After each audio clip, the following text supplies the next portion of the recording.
reaping of a reward than someone who gives and pinches off pennies, who gives begrudgingly, complains that they're giving. Oh gosh, here they come asking for money again. Oh gosh, here they come. What I got to do today. He doesn't want that. So if you have been doing that, release yourself from that. It's okay. It's all right. We all, sometime or another during the course of our lives, have rolled our eyes and covered our noses because we are walking by people who are homeless and there's an odor. We're walking by people who are asking us for money yet again, and we have already given them, so why give again? They will still be in need. When you go back there and you see them in the same store that you're shopping in, they will always be in need because they don't have nowhere to go. And what they do, and this is another thing that I learned, I will quickly say this. I used to get upset because I would wonder, why would they take the money and go to the liquor store? Why would they take the money and go and get a hit? But it's not for me to judge what they're going to do with the money that I give them. The only thing that God is seeing me do is give to them. Whatever addiction or afflictions that they may have, that is between them and God, and He will cure that of them or from them when their time comes. It is not for me to sit in judgment and say what they're supposed to do or not supposed to do with the money that I supposedly freely gave, because if I freely gave it, it's unconditional, right? Just like when you give your love, it's unconditional, right? You don't sit with a whole list of litany of things talking about, well, I'm going to love you, but you can't do this, and this, and this, and this, and this. We give our hearts, and we give of our hearts fully and freely and openly. And whatever will happen after that will happen after that. It is not for us to begrudgingly love with half a heart or a quarter of a heart and then get upset when our hearts are broken. Why would we get upset? We didn't put in 100% in the first place. Now, there are some of us who have. My heart has been broken. I put in 150%. But if I keep on complaining about how every situation that I've been involved in has broken my heart because some fools lied to me, put hands on me, because of all the things I went through when I was molested, when I was younger, just all these things. If I keep on dragging around that big old bag of smelly garbage that I keep on saying it's heavy, but I'm holding on to it because I feel like if I let it go, then I won't be protected. Why am I holding on to smelly weight? Why? So God says to let the weight go, drop it. He says to give His burdens to you because His burdens are light and His yoke is easy. And with Him we will find rest. So release your anxieties too. He never gave us a spirit of fear. He gave us a spirit of love and power and peace, self-discipline and self-control, right? He didn't say, I'm going to make you weary. I'm going to make you cry. I'm going to keep you in this downtrodden mindset. I'm going to save you, but you just ain't never going to be happy. That's not how God loves. So when He tells us to love, we are to love Him with all our hearts and our minds and all of our strength and all our souls, right? And we are to love one another as we love ourselves. Now, how they receive that love and what they do with that love, that is between them and God. Just like what they do with the money that we give, that is between them and God. We cannot sit in judgment of what people are going to do, because whatever they're going to do, they're going to do. I'm not going to stop that. I am supposed to, let me see if I can remember now. Okay, we have to pray for those who persecute us. And we have to love our enemies. And I've told you before, loving the enemy, well, that's hard. And it's hard for me because every day I live with a disability because of something that someone did to me, because he said he loved me. He did not love me. He did not know what love was. So every day I have to suffer because of what was done to me.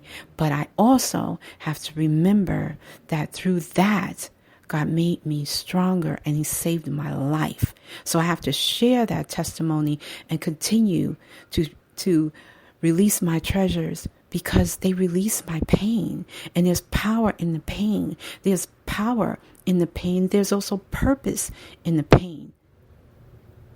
So I invite you today, beloved, to not get caught up in labels, idolizing things that are just going to get old and worn, and you're not going to want anyway. There's no satisfaction in stuff because it gets old.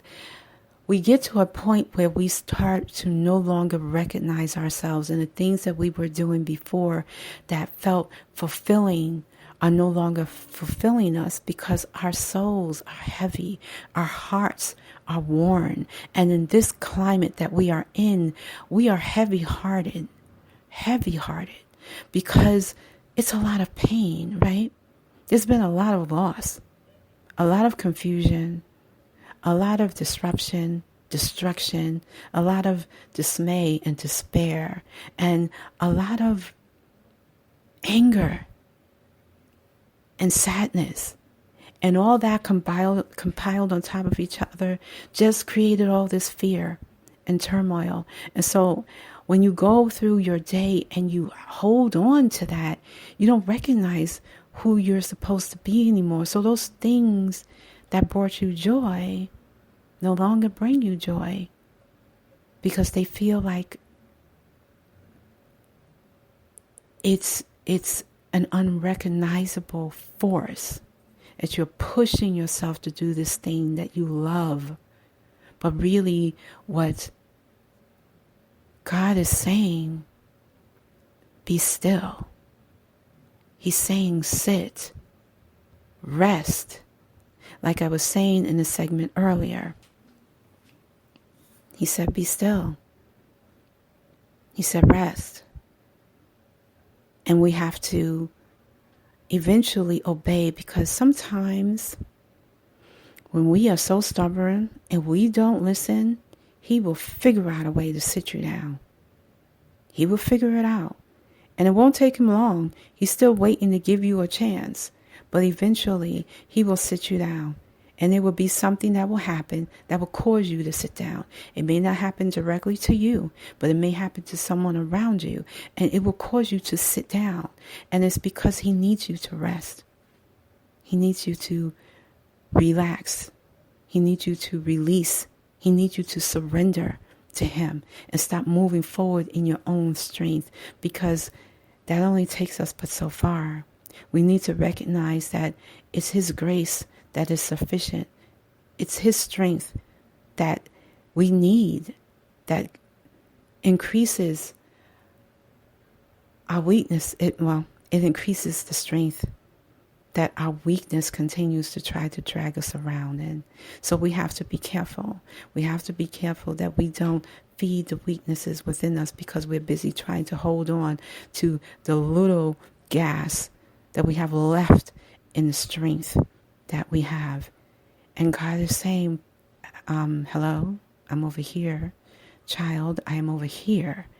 And my strength is already in you. Just sit, rest, and let me do my best, because you cannot do it. We can do what we can do, but we have to let God do the rest. So I invite you to do that today. Do what you can and then let it go. Okay? Let go and let God. He is in control. We cannot be in control of everything. We just cannot. Okay? So I appreciate you. Thank you. Thank you so much for tuning in and listening to my first episode in my season 4. Yay. In season 4 of Feed Your Mind, Fuel Your Soul, also known as Fuel Your Soul Radio with Red Sable. Okay? So thank you. I am Red Sable, and I appreciate you. I appreciate everything that you are doing in your journey, even if I don't know what that is, because I know that you are doing your best. I know that you know every day you get up is a struggle, right? But don't stop. Don't give up. Falls are not failures. Delays are not denials, okay? Every single struggle is just another stepping stone to us getting to where we need to be. And when we get there, there will be a bunch of jewelry inside of our minds and our hearts to share with those around us, because we've gathered up all the treasures. We paid attention to all of the lessons, the blessings that we received from them, and now it's time for us to push that out and share those with others. So I invite you to do that today. Whatever you've learned, whatever you can share with someone, speak light into others, life-giving words into others today. Be mindful, okay? Be slow to speak and quick to listen, slow to anger. Sometimes we don't listen and we quickly speak when we shouldn't. We need to just be still and listen, because we miss some great things, which is great opportunities in order for us to support that person who needs your voice. They need your shoulder. Even the shoulder may only be virtually. Even if they can only listen to you on Zoom or some other meeting site or on the phone, they need you, but they can't get to you because you're so busy talking and moving about. Try to be a little more still today, okay? And know that you are fearfully, wonderfully, and divinely and undefinably made, whole, complete, and lacking absolutely nothing, an incomprehensible masterpiece. Okay? You are a supreme original, a splendid limited edition, and a sublime one of a kind. There is no one like you. Stop trying to be like everybody else. You are who God created you to be. And every single one of us is uniquely crafted to be different, right? So be different. Don't be like everybody else. We've seen that already. I'm looking forward to seeing something different. Looking forward to hearing something different from you. So email me at talktoredsable@gmail.com. Okay, that's TALK, the number 2. REDSABLE@gmail.com. All right? And let me know. Let me know what it is that you're doing, what you're up to. And if you want to send some music because you are an up-and-coming artist, I would love to feature you. Okay? We can chop it up a little bit. Now, it can't be explicit because this is not what this is here. I'm willing to give you some shine, but not that kind of shine. Okay, and so yeah, we could do that. And if you're an entrepreneur, yeah, I want to hear that too. I want to just shine some light on you, okay? Because we all need a little light, and I want to share my platform, to continue to share my platform, to shine light on others. So if you're interested, just email me, okay? Or contact me on any of the other platforms that we may share. I am on Facebook and Twitter and Instagram and LinkedIn. I'm on quite a few of them. I can't remember them right now. But let's connect, okay? Did I mention Twitter? Let's connect, okay? I'm also on Pinterest and TikTok, although I don't think you can leave messages there. But yeah, you can. But anyway, let's connect, okay? All right? I appreciate you. We're going to go into a few songs, all right? And then that's it. That is it for this episode. I'm trying not to make it too long, but that would be it for this episode. And it's supposed to roll right on in.